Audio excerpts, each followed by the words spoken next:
you are standing in a forest. The air is warm and thick, smelling of damp earth and crushed leaves. Sunlight pushes through a canopy so dense that the ground beneath you is shadowed green. Somewhere behind you, water is running a river, slow and brown, cutting through roots as thick as your body. And in the distance, something heavy moves through the undergrowth. Not walking, not running. Moving with the weight of something that has never needed to be fast.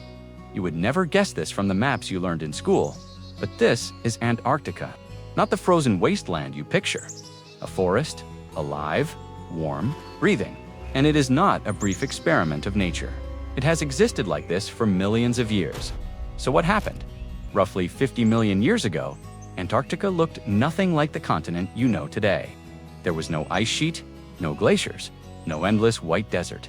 Instead, the land was covered in temperate rainforest, the kind you would find in New Zealand or the Pacific Northwest.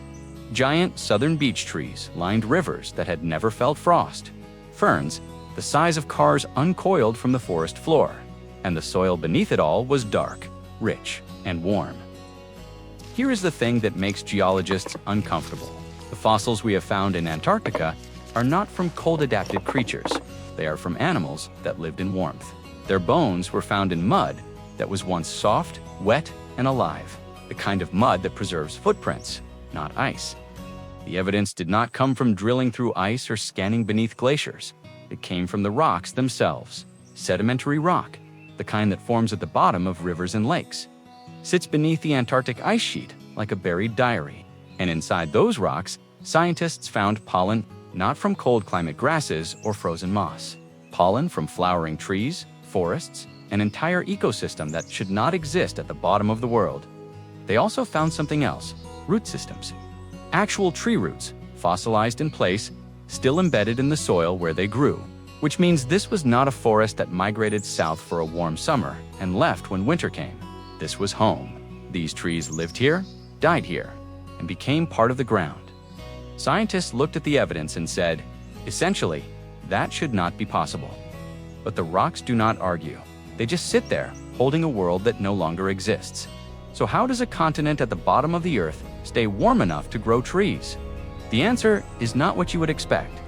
It was not because Antarctica was closer to the equator. It was not. Continental drift had already pushed it south. The real reason is that the Earth itself was running a fever 50 million years ago. The planet was going through what scientists call the Eocene thermal maximum. Global temperatures were 10 to 14 degrees Celsius higher than they are today. The poles were not frozen. The ocean currents that now isolate Antarctica in a ring of cold water did not exist yet. Warm water from the equator flowed freely to the poles, and the entire southern continent soaked in heat like a stone in summer sun.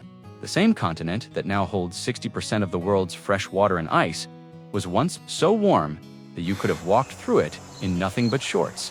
The forest was not just trees, it was a complete world, and like every complete world, it had its residents. Fossil evidence tells us that the rivers running through Antarctica's forests were home to ancient relatives of modern birds. Large, flightless, and entirely comfortable in the warm water. The forest floor carried ancestors of marsupials, crossing land bridges that connected Antarctica to South America and Australia.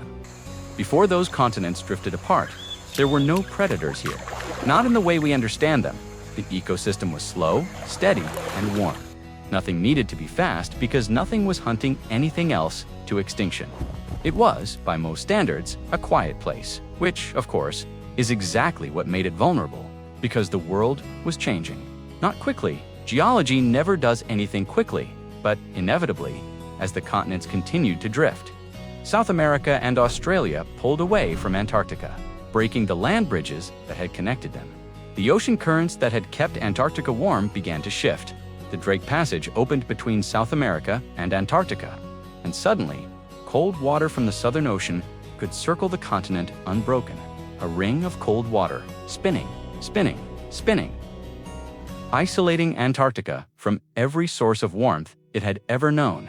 Slowly at first, the trees did not die all at once. They struggled. Species that had existed for millions of years suddenly found themselves in a climate they had never evolved to survive. The soil froze. The rivers slowed. The animals that depended on the warmth had nowhere to go. The land bridges were gone, the ocean was cold, and the continent was closing in on itself like a fist.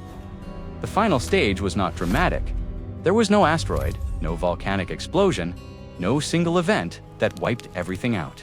Instead, the cold crept in over millions of years, a slow suffocation that left no bodies, only silence.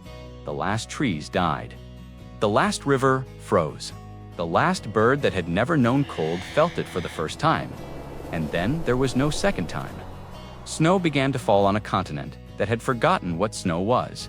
It accumulated, compressed, became ice. And the ice became a sheet 3 kilometers thick, pressing down on a forest that had been erased so completely that most of humanity never knew it existed. 34 million years ago, the last warm breath of Antarctica vanished under ice that has never melted since. Here is where the story gets uncomfortable. The same forces that turned Antarctica from a forest into a freezer are still at work. The continents are still moving. The ocean currents are still shifting. And the temperature of the planet is still changing, just in the opposite direction now. Antarctica's ice is melting. Not all of it. Not yet. But enough that scientists are finding things beneath it that they never expected to. Find soil, pollen, the buried remnants of a world that was once so warm you could have swum in its rivers, which raises a question that nobody in the scientific community wants to answer directly. If Antarctica was once green and warm, and the forces that changed it are still operating, what happens when those forces swing back the other way?